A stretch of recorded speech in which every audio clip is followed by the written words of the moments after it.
예, 출애굽기 24장 15절에서부터 이제 쭉 또 새로운 장면들이 이제 묘사되고 있죠. 그래서 모세가 새로운 계시를 이제 또 받는 것으로 그렇게 시작하고 있습니다. 똑같은 장면 같은데 또 이렇게 반복해서 계속 말하자면 하나님의 어떤 임재하심의 현상을 묘사하고 있는 것들이 많이 있습니다. 오늘도 읽은 그 출애굽기 24장 15절 말씀을 보면 모세가 다시 이제 산에 올라갔다 그렇게 얘기하죠. 산에 올라갔는데 구름이 가리워져 있고 하나님의 영광이 시내산 위에 머물러 있어요. 근데 거기 몇 세 동안 머물러 있냐면 엿새 동안 머물러 있는 거예요. 그러니까 우리가 잘 알듯이 십계명에 안식일을 지켜라 그런 얘기가 있잖아요. 이 장면이 묘사되고 있는 것은 십계명이라고 하는 것을 얼마 정도 인식한 상태에서 이제 이야기가 되고 있는 거죠. 그죠? 그래서 이거를 우리가 보통 제사장 전통이다 그렇게 얘기해요. 그래서 엿새 동안 구름 속에 하나님이 영광 가운데 계시다가 일곱째 날에 구름 가운데서 모세를 이제 불렀다라고 하는 거죠. 그리고 이스라엘 백성들은 그럼 뭐예요? 이스라엘 백성들은 산 아래에 지금 있는 겁니다.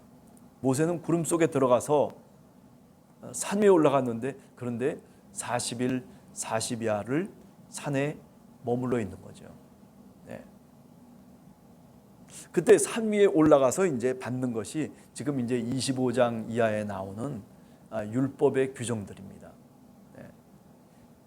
이 율법의 규정. 이것은 또 레위기하고는 좀 또 달라요. 그죠? 레위기에서는 짐승을 잡고 뭐 이렇게 번제를 이렇게 드리고 화목제물을 이렇게 드리고 그다음에 뭐 속죄제를 이렇게 드리고 이런 어떤 제사 규정들인데 그런데 여기 보면 그런 것들이 아니고 뭐냐면 성소를 만들어라라고 하는 거거든요. 하나님이 거하실 수 있는 그 자리를 만들라고 하는 겁니다. 뭘 만들라고 제일 먼저 말씀하셨느냐, 또 무엇을 어떻게 하라고 말씀하셨느냐 보면은 우선 첫 번째는 2절의 말씀입니다. 예물을 받겠다는 거예요, 하나님이. 그죠?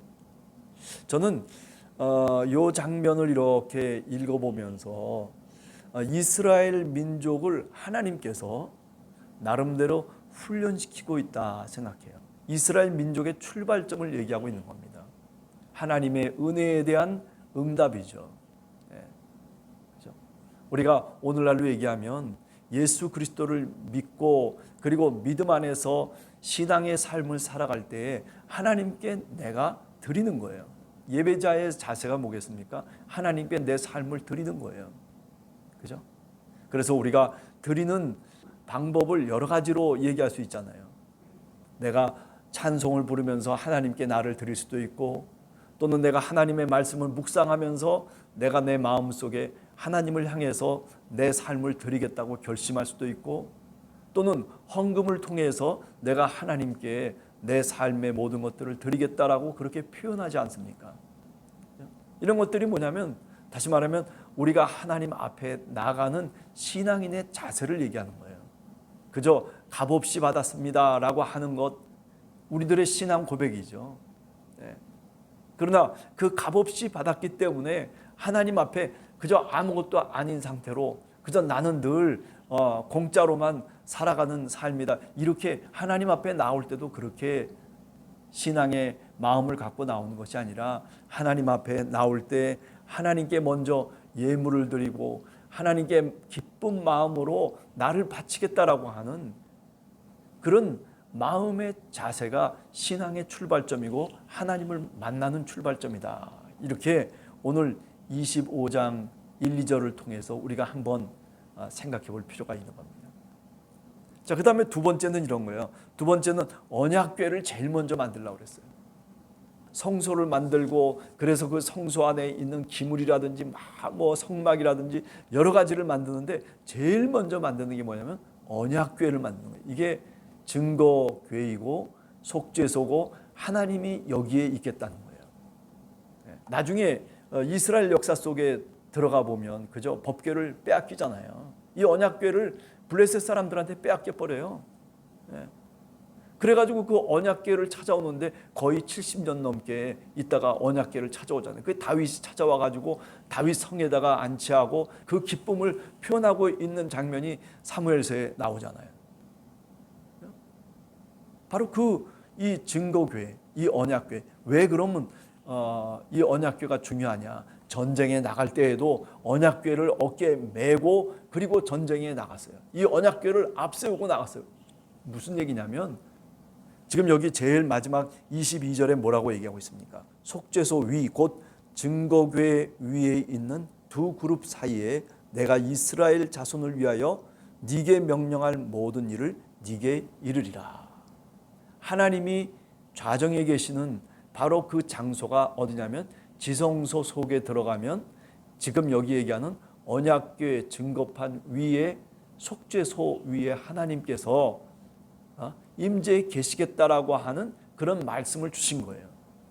하나님이 그 언약궤 위에 너희를 만나고 언약궤 위에서 하나님이 너희에게 말씀하시겠다라고 하는 그런 약속을 얘기하고 있는 거거든요. 그런 상징성을 갖고 있는 거거든요. 하나님께서 모세를 향해서 이스라엘 백성들이 이거를 만들어라, 이 성소를 만들어라고 할 때 가장 중요한 것을 뭐라고 생각하냐면 하나님의 말씀을 듣는 장소를 만드는 거예요.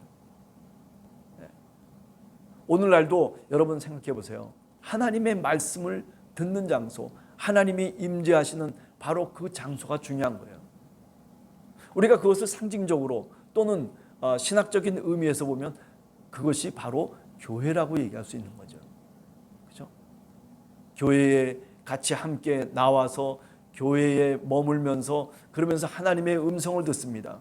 제단 위에서 설교하는 하나님의 말씀 우리가 들으면서 사실은 하나님의 임재하심을 다시 경험하는 거죠. 하나님이 오늘 또 우리에게 뭐라고 말씀하시는가? 물론 우리가 살아가는 삶의 자리 속에서도 하나님을 만날 수 있지만 지금 오늘 이 출애굽기 25장에서 우리들에게 얘기하려고 하는 것은 뭐냐면 다 하나님을 만날 수 있는 자리들이 있음에도 불구하고 가장 기초가 되고 가장 신앙의 시초가 되는 것은 바로 여기 언약궤, 법궤, 증거궤 위에 하나님이 임재하시고 하나님이 거기서 말씀하시겠다는 겁니다. 우리들의 신앙의 삶 속에서도 비슷한 얘기를, 유사한 얘기를 할 수가 있을 것 같아요. 그렇죠? 가정에도 예배를 드리고 하나님 앞에 나를 드리겠다라고 그렇게 하나님께 예배자로 충분히 나갈 수가 있어요. 그렇지만은 우리들의 신앙은 거기서 출발하는 것이 아니라 교회로부터 출발하고 있다는 거죠. 뭐 구태여 언약궤를 만들어야 될 이유가 뭐가 있고 지성소를 만들어 가지고 다시 휘장을 내리고 그 다음에 보면 이제 그런 얘기가 나오는데 그럴 필요가 뭐가 있어요, 그죠? 근데도 구별된 장소를 만들고 구별된 언약궤를 이스라엘 백성들에게 말씀하고 계시는 것은